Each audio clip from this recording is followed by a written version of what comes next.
Some people were asking for a finished video of my Ferris wheel. Well, it's been out here in Missouri through all the rain, wind, ice, and it's held up pretty well. Some of my lights have started to fail, but that's a normal occurrence with these particular type of lights. Just takes one bad connection somewhere along the line. The inner spokes has got a problem with data, and a couple of my outer rings have a problem with their data. They're not fully working. I think it's a ground issue, but I'll get to that after this winter. Kind of show you the inside of the hub assembly in here. There's my fuses and everything for it, where all my wires come in off each spoke like that. People are asking where did I get my bearings from. I got them on Amazon. Keep forgetting the size of them. I think I originally said they were like 32, but I think they're actually 35. I did comment in the comments about what the size was on one of my videos. How I enclose it, the central hub, it's a 6-inch piece of pipe that I just cut. I put a piano hinge on one side, and I run a couple screws, one there, one over here. This is a Winfield collection, their Christmas Ferris wheel. You can get the whole kit as far as templates go off their website. Templates aren't all that expensive. Building materials, well, we all know how the building materials are right now. Takes a lot of different paints to do all the characters. As you got, Santa, reindeer, a penguin up here,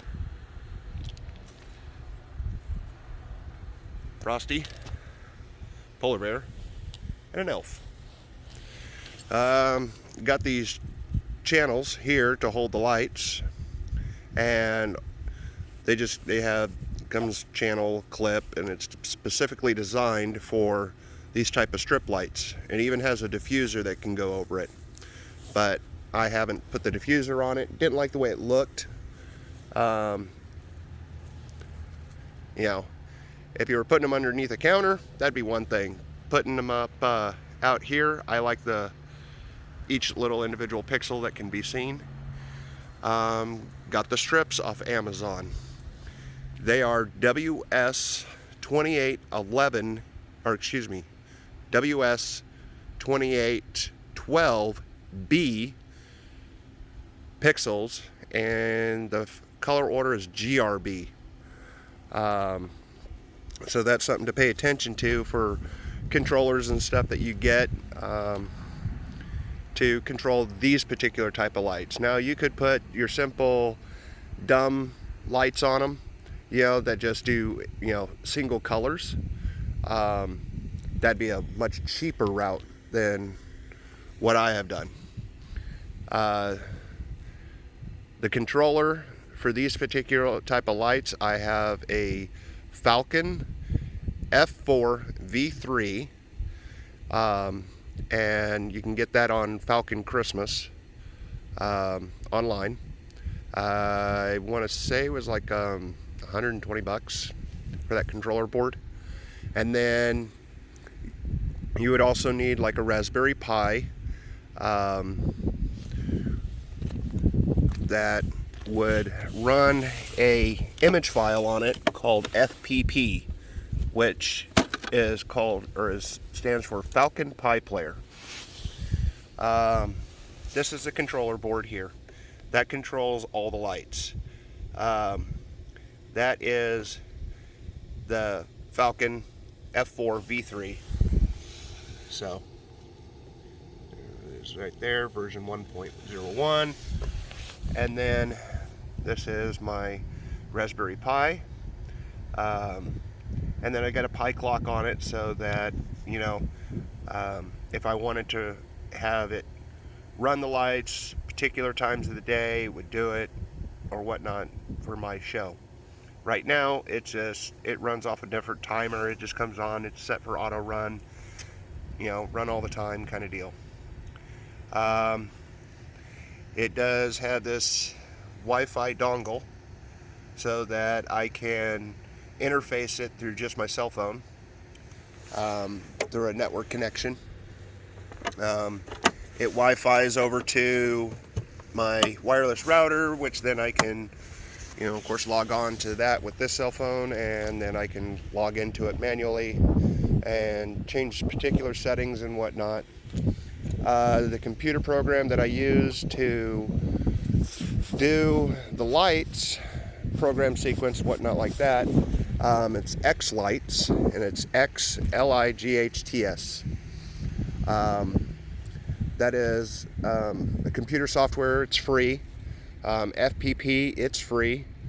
But you're going to have to take some time and take a crash course in learning how to do all the sequencing and stuff. But there are support groups out there on Facebook that can help you walk through it.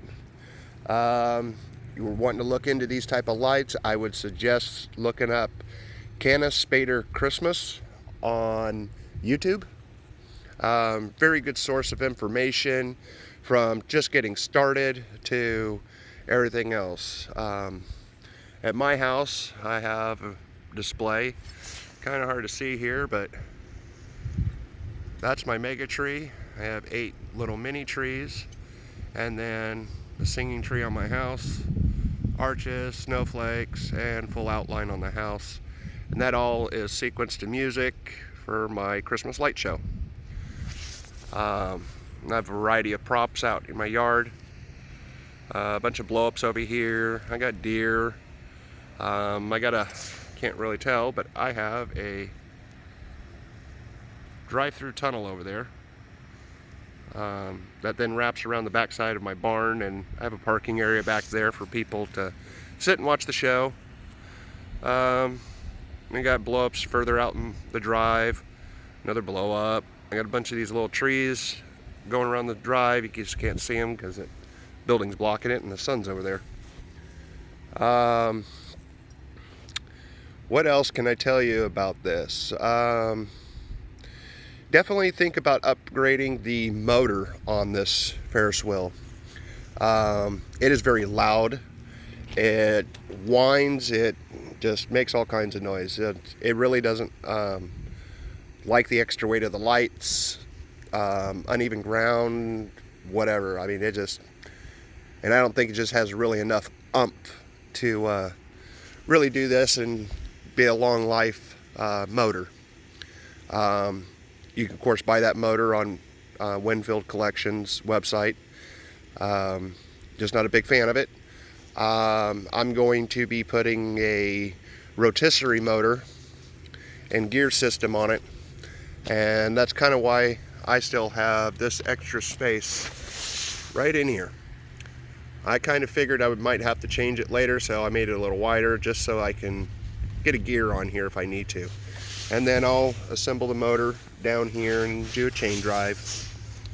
You know, won't be pretty, but it will definitely make it work, and I won't have to fool around with anything. So let me get this cover back on. Well, you know what? I don't even need to worry about putting that cover on. It doesn't spin fast enough for me to worry about it. Just going to close up the cover so you can hear the whining of this motor and squealing.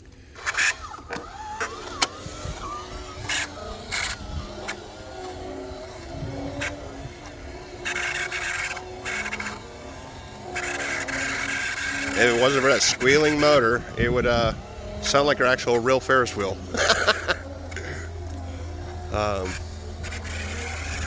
Painted all the backside of my characters black. Nobody sees the backside of them. Let's see here. Darn sun. So, of course, I have it going around this way.